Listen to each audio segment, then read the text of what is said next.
Abandoned places rarely feel empty at first. They feel paused. Rooms remain arranged for use. Corridors still follow familiar logic. Doors lead where they always did. What's missing is not structure. It is purpose. Beelitz-Heilstatten was not built to be silent. It was built for constant presence, for footsteps at all hours, for observation, routine, and care. When that presence ended, the silence did not arrive gently. At the end of the 19th century, Germany faced a growing crisis. Tuberculosis spread quickly through crowded cities. Treatment required isolation, discipline, and time. Beelitz was chosen carefully. Southwest of Berlin, surrounded by forest, enough distance to separate the sick from the healthy, enough order to control daily life. Construction began in the 1890s. The result was not a single hospital, but an entire medical complex. Separate buildings for men and women, wards designed to control airflow, balconies where patients were exposed to fresh air, regardless of season, long corridors that allowed staff to observe without interruption. Everything here served a function. Even the architecture enforced routine. The buildings did not simply house care. They instructed it. Corridors limited wandering. Sightlines reduced uncertainty. Rooms were positioned to be monitored, not personalized. Patients were not meant to feel at home here. They were meant to comply. When the hospital emptied, these instructions remained. Without people to follow them, the design itself became the most imposing presence. Life at Beelitz followed a strict rhythm. Patients rose, rested, ate, and slept according to schedule. Movement was controlled. Silence was encouraged. Recovery was treated as a process, not a hope. Care here was not warm. It was systematic. Daily routines once moved through these spaces without reflection. Orders were followed. Rounds were completed. Beds were made and unmade. Most of what happened here was unremarkable. That was the point. Institutions like Beelitz relied on repetition more than attention. When that repetition ended, nothing dramatic replaced it. Only absence, made visible by the structure that remained. During the First World War, the hospital expanded its role. Wounded soldiers were brought here, among them a young corporal recovering from injuries sustained at the front. Beelitz continued to operate through upheaval, war, and political change. Regimes shifted, borders moved, the institution remained. Purpose gave the complex resilience. After the Second World War, Beelitz fell within the Soviet zone of control. The German hospital became a military medical facility. Once again, the buildings were occupied. Once again, the corridors filled with movement.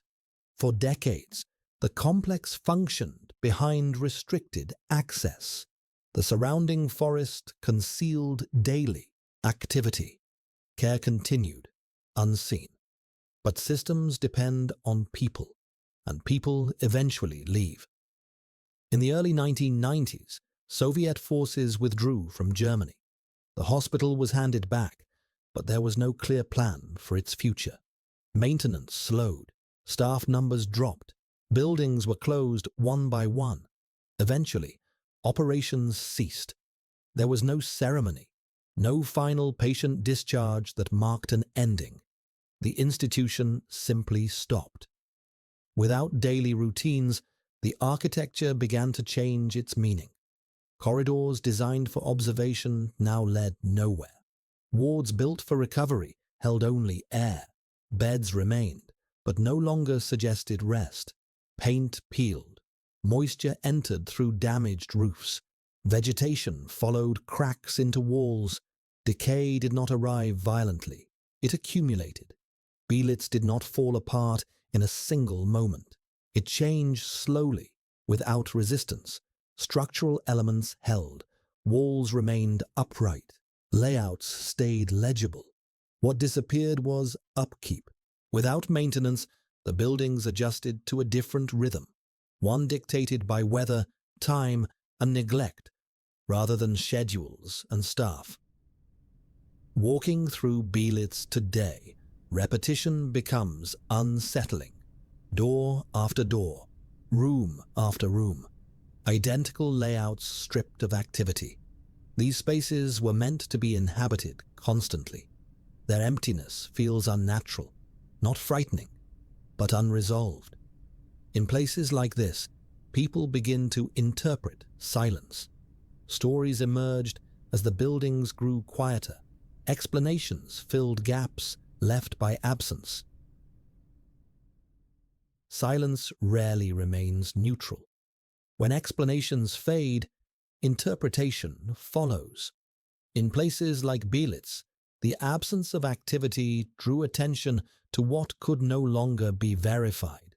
Routine had once explained everything. When it disappeared, people looked elsewhere for meaning. The stories were not born from events. They were born from uncertainty.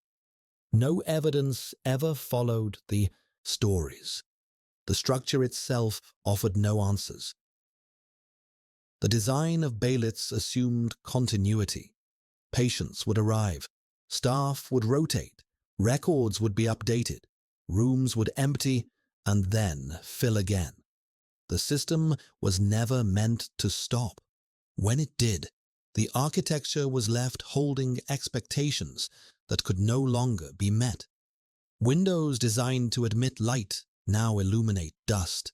Balconies built for recovery face forests that have quietly reclaimed their edges. Signage still points the way, even though there is no longer anywhere to go. These spaces do not resist decay. They accept it, not as a failure, but as a consequence.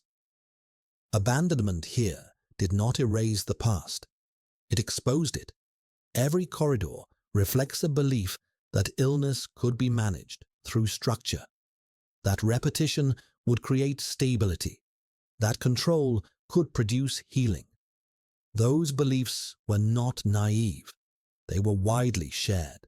They shaped hospitals, cities, and institutions across Europe.